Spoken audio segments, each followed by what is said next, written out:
Hello there friends, welcome back to another episode of Generation Films. My name is Alan. All we talk about nowadays is how terrible men are, how the male patriarchy is constantly oppressing everyone and creating a world full of inequality and unfairness. The reality is those who criticize the chads and alphas and super masculine in the world don't really understand the burden that we men have to shoulder. I mean, how could they understand the feeling that courses throughout our body when the testosterone begins to kick in? Yes, testosterone. It is our biggest weakness and also our biggest strength. It's what makes us dominate the business world. It's what pushes us to excel physically in sports. It's how we get the ladies. It's what makes us love fast bikes and loud cars, large caliber handguns, and of course, gigantic explosions. And you know what? It's a beautiful thing. We should be proud of ourselves. Just like every other group in the world, men with a certain level of testosterone should not be ashamed of their true high-octane self. But like everything in life, it's all about balance. And so we need to be aware of the dark side of masculinity, the toxic side, the one that kills approximately 1 in 5 men before they reach the age of 50. It's because we love riding motorcycles without helmets on, playing dangerous sports like football or full contact martial arts. It's because we're too manly to see a doctor or eat a salad, or we're too strong to confide in our family and friends about the many mental struggles we deal with inside. Then there are these dark elements that masculinity can create, like homophobia or general intolerance of those who are different or weaker than us. You see, the problem with toxic masculinity is the conversation today is so polarized, and those who mainly talk about it have an unfair and unbalanced view of masculinity. They don't get it because they probably don't have it, and because they don't have it, they want to destroy it. They don't see the many positives of masculinity and how it leads to countless advancements and epic, heroic moments throughout the course of human history. The negative side effect of this onslaught against men is that it's made men more extreme too, to the point where we can't self-critique anymore, and some individuals are even triggered by the mere mentioning of toxic masculinity, which is kind of strange because it's not very masculine to be afraid of a word, right? And these people are the ones who are most likely to die or suffer massive consequences from their masculinity. And so as a PSA today, I thought it'd be interesting to list some of the most toxic masculine deaths in cinema. And you'll see in this list that there's a very thin line in between what is heroic and what is massively stupid.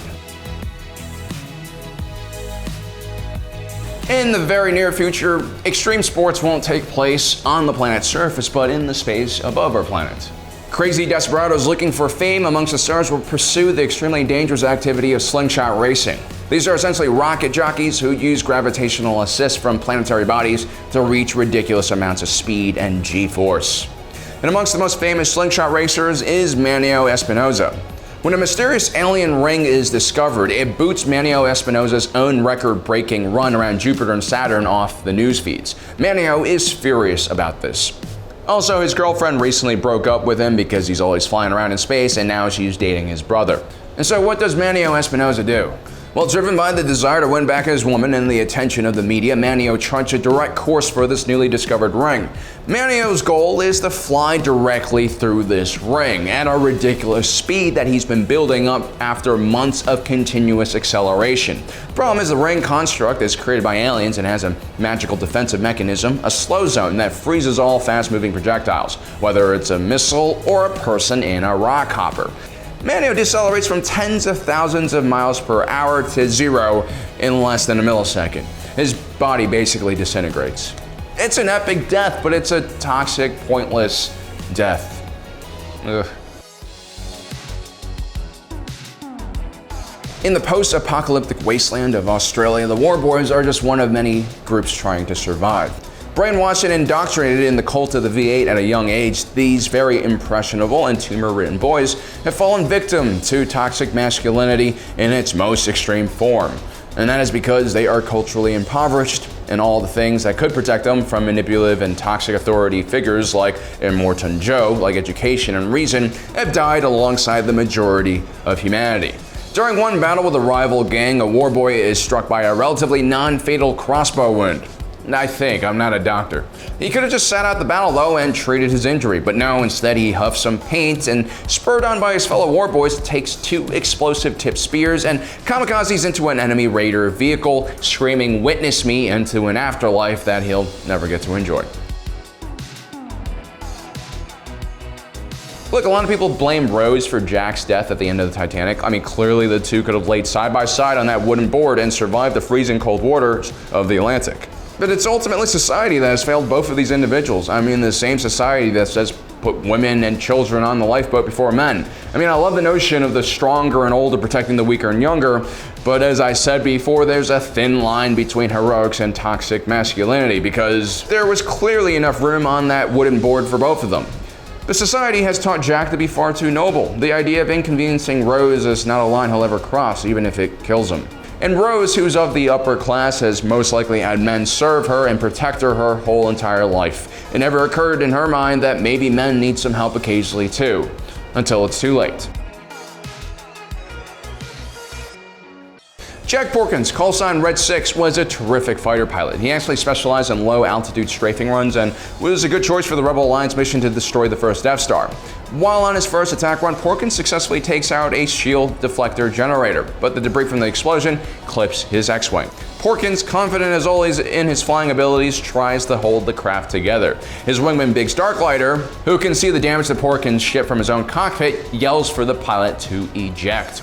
But by the time Porkins realizes that he's in trouble, it's already too late. He gets caught in the line of fire from a turbo laser tower. Detective Danson and Highsmith are the reason why The Other Guys is probably one of the best and funniest movies I've ever seen. I mean, these are two hotshot cops who are over the top in the best of ways. They oftentimes create millions of dollars in property damage in order to arrest the lowliest of criminals, but the point is they always get the job done. Now, during a routine jewel heist, Danson and Highsmith follow a group of criminals to a rooftop. The criminals use a zip line to escape to the street below. They manage to cut the zip line behind them before Danson and Highsmith can pursue them. Danson and Highsmith, a victim to their own awesomeness and ability, wrongly assume that they can aim for the bushes down below and survive what is, I don't know, a 20-story fall. And the beautiful thing is we as the audience also believe in them until the very moment they hit the pavement with an unceremonious splat. There goes my hero. When Prince Oberyn Martell Dingerin finally had an opportunity to avenge the murder of his sister Aaliyah by fighting Sir Gregor Clegane, he enters the battle slightly tipsy, with no armor or helmet, ironically, and full of words and insults. He never really takes the battle seriously, and that's because his speed and skill with the spear easily overwhelmed the mountain's defenses. Slowly, Prince Oberyn Martell lists all the crimes of Clegane while inflicting terrible wounds all across the larger fighter's body. He eventually knocks Clegane off his feet and mortally wounds him. Instead of finishing the job though, Oberyn ventures way too close to the large man and is swept off his feet, and then has his face crushed in by the mountain's bare hands. It's a brutal end for a very promising prince in the Game of Thrones. It's also why Dingerin now wears a helmet at all times. Everyone in The Last Samurai has a little toxic masculinity, and that was just the sign of the times in, Imperial Japan. It all starts in the beginning when Nathan Algren and Zebulon Gant refused to abandon the new Japanese conscript soldiers they had just trained. Surely they knew that the enemies they were facing were far superior warriors. They also knew that their own men were completely undisciplined and would most likely break at the first sign of heavy resistance. They were also in a really terrible area. They didn't even have a clear firing line and were trapped in a foggy forest with limited visibility.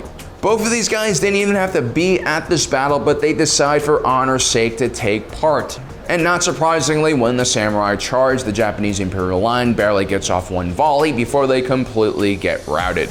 Zebulon Gant experiences a terrible death because of this. The samurai and their Bushido code are just as toxic as well. I mean, the whole premise of fighting the modernization of Japan in order to follow their old savage and traditional way of living is problematic. I mean, movies and the Japanese government really romanticize Bushido code and everything, but the average Japanese peasant actually living there in this period of time really hated the samurai, most likely because they just oppressed everyone and took money from everyone. Then going up against the massive Japanese Imperial Army, knowing that victory was impossible, was also a very toxic masculine thing to do. Katsumoto is not only endangering his own life, but the lives of all of his warriors. Then there's the act of seppuku, which is performed on multiple occasions in this movie.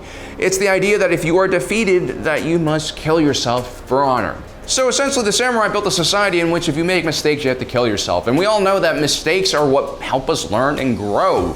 This is as toxic of a society as you can create, and this is why the samurai ultimately died out.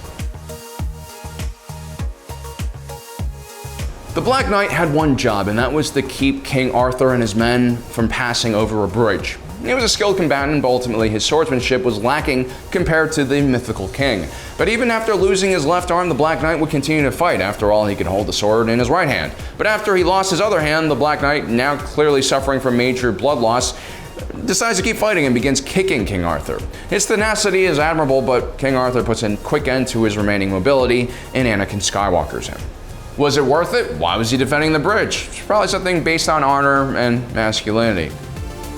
So there you have it, guys. That's 8 times in which masculinity pushed men too far to the point where they ultimately lost their lives. And it's a sad and terrible thing, and it happens all the time out there. And you guys probably know people just like this. So embrace your masculinity, let it lead you to great adventures and friendships and success in life, but also don't let it define who you are and completely control you, because that can lead to a very dark side.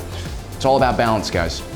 Well, thanks for joining us today. If you enjoyed this, please subscribe down below. And also, my name is Alan, reminding you that life is a movie and you are the protagonist.